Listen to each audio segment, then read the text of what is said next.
This is our figure 7, men. But he is not identified as men. He is simply called the Great, or the greatest God. And this is something John Gee said in his guide to the Joseph Smith Papyri. Figure 7 may not be men. With the fusion of the Horus, hawk, as his costume shows, this may simply mean the great God, who, it's the idea of the personification of the power of the sky. This is on page 9. On page 14, Wainwright notes that nothing is more certain than that the Pharaoh was divine. He was also occasionally called the great God, as representative here on earth of the primitive nameless sky god who was later fused with Horus. Later, of course, he was the son of the sun, the S-U-N, and through his regular title through history was the good God, the Neter Nefer. Shows the Nefer flag, the Neter flag, and the Nefer sign with the heart. The good God.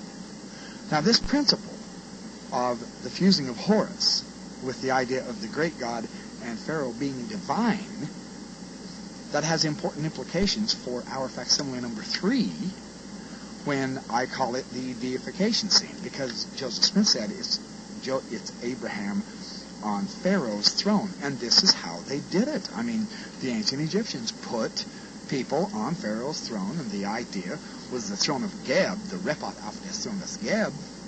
I have an Egyptological study or two on that also. The idea was, once you sit on the throne of the deity, you are divine also. And this is Margaret Barker's fantastic analysis of the great high priest in the ancient Judaic religion. In her book, The Great High Priest, he was not going into the temple, into the Holy of Holies on the Day of Atonement to perform atonement for all of Israel, for the buildings, for the land. As a man, he was considered the Lord, just like the temple, not as a representation of heaven and earth. The temple in ancient times was the heaven and the earth, on earth as it is in heaven. That's Margaret Barker's other little study. So this has ramifications reverberating throughout historical, biblical, Jewish, and up on into Christian times, as I will definitely show. I'm just giving you hints of what's to come. You notice on page 21 of the sky religion in Egypt, Wainwright says, the said festival belongs to the old sky and fertility religion, men, Ammon, being especially prominent. And of course, their symbol was the double axe, which was the thunderbolt, as Nibley had noted. Now, Wainwright, in his article, The Relationship of Ammon to Zeus and His Connection with Meteorites, Journal of Egyptian Archaeology, 1930, he shows the interesting connections with Ammon, who is men.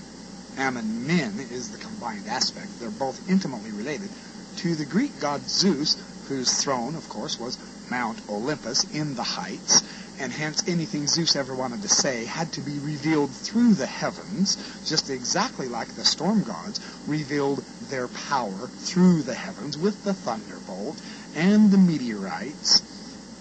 This enthronement brings us into the pseudepigraphic materials of Enoch and his enthronement, Ezekiel and the Merkava, the throne of God, etc. We see this throne that Ammon, men, is enthroned in our figure 7 in the hypocephalus. And I would propose that, and I will develop this later later on in the discussion, that this throne is nothing other than the cube of space, which Kevin Townley and Alan Holtz and Paul Foster Case has analyzed extensively, which I will treat in detail also, which brings in the enthronement principle, again, of the ascendants and the throne of Abraham.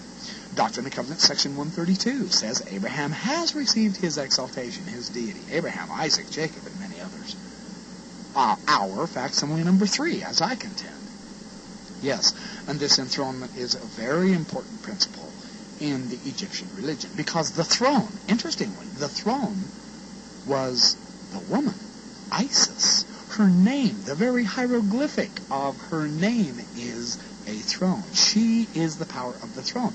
And so you have the son Horus, the father, the great god, Min perhaps, or the great god, the sky god, and you have the mother, the throne, the father, mother, son. Very interesting.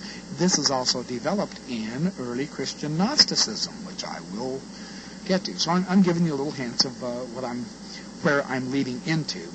And this is the stone of truth also. In the Book of Breathings, as Hugh Nibley elaborated on in his book, The Message of the Joseph Smith Papyri. This stone of truth is so interesting in its implications as a cube. As the cube, the Temple of Solomon was a cube. The Holy of Holies was a cube. We are given the actual dimensions in the Old Testament record on that, where the cherubim dwelt.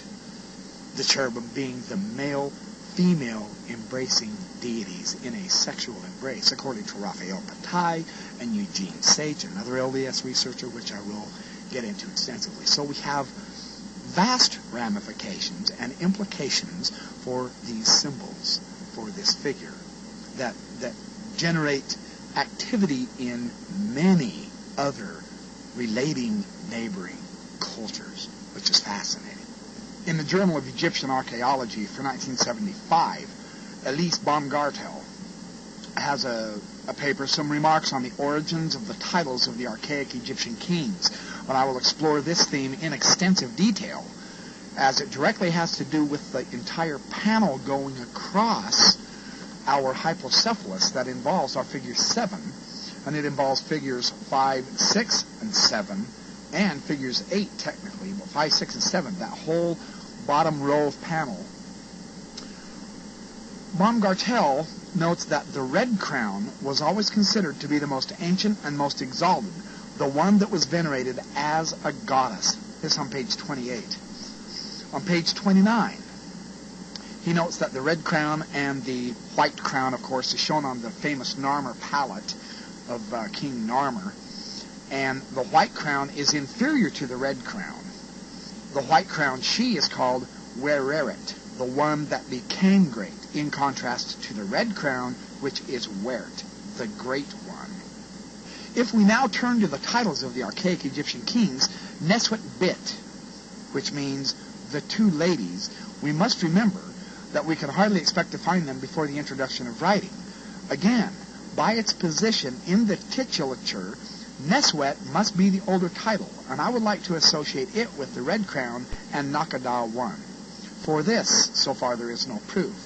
If we want to give the Neswet title the rank of seniority from its position in the Neswet-Bit combination, it might help if we could assess the age of the Bit title. Now, the Bit means the beekeeper. This is what Nibley noted in his book Abraham in Egypt. This can only be associated with the god Min. He is the master of the wild bees, and honey is sacrificed to him. Some of his priests are beekeepers, and in much later times, one is even called Bit. Min is the king of the gods. To him belong the two Itret chapels,